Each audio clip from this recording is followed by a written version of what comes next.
निरंकुश और अहंकारी सत्ता जब हो जाती है तो आम आदमी सफ़र करता है। दिल्ली सरकार की अगर हम बात करें तो आज वही परिस्थिति और स्थिति है।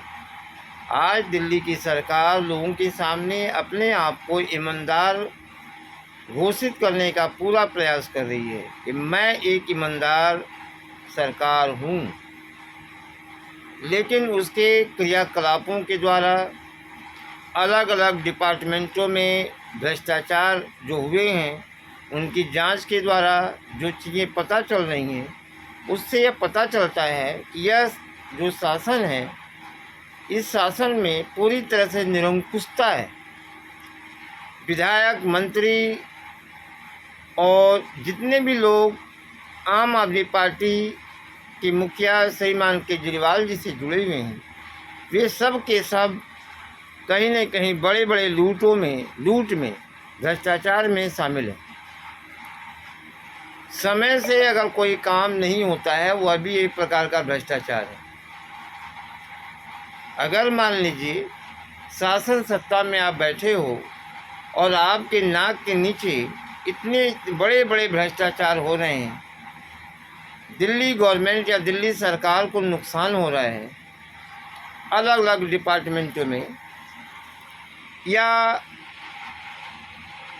जो भी सुविधाएं आपने प्रदान कर रखी है उस सुविधाओं के देने के कारण भी नुकसान हो रहा है, तो यह भी एक प्रकार का भ्रष्टाचार है।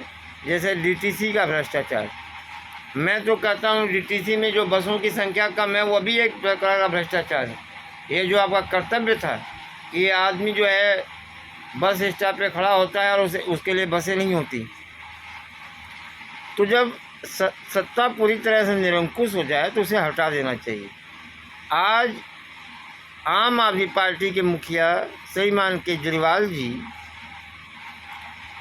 मनीष सिसोदिया और सत्येंद्र जैन के ऊपर लगे आरोपों के बावजूद उनको उनके पद से नहीं हटा करके आम आदमी के स्वाभिमान को या दिल्ली में रहने वाले प्रत्येक वोटर्स को एक तरह से चुनौती दे रहे हैं कि तुम और तुम्हारी कोई औकात नहीं है। हम जब तक चाहेंगे हमारे अपने लोग ऐसे ही अपने पद पर बने रहेंगे।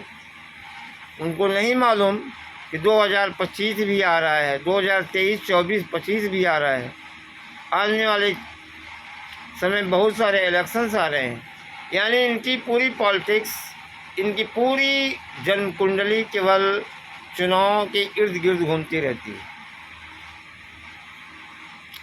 सपने बड़े हैं, या यूँ कहे मुंगरी लाल के हसीन सपने एक मैंने सुना था। उन्हीं सपनों के आधार पर सरकार चलाने का प्रयास कर रहे हैं। दिल्ली में बहुत सारे लोग अलग अलग जगहों पे सफरिंग हैं, चाहे वह पोल्यूशन का मैटर हो, चाहे पानी का मैटर हो, चाहे बिजली का मैटर हो। बहुत सारे रेंट पे रहने वाले बंदों को कोई बिजली पानी का सुविधा नहीं मिल पा रहा है, ये सब भी। और चाहे डीटीसी का मैटर हो, बस स्टॉप पे लोग खड़े होते हैं, उन्हें समय से गाड़ियां और बसें नहीं मिल पाती हैं।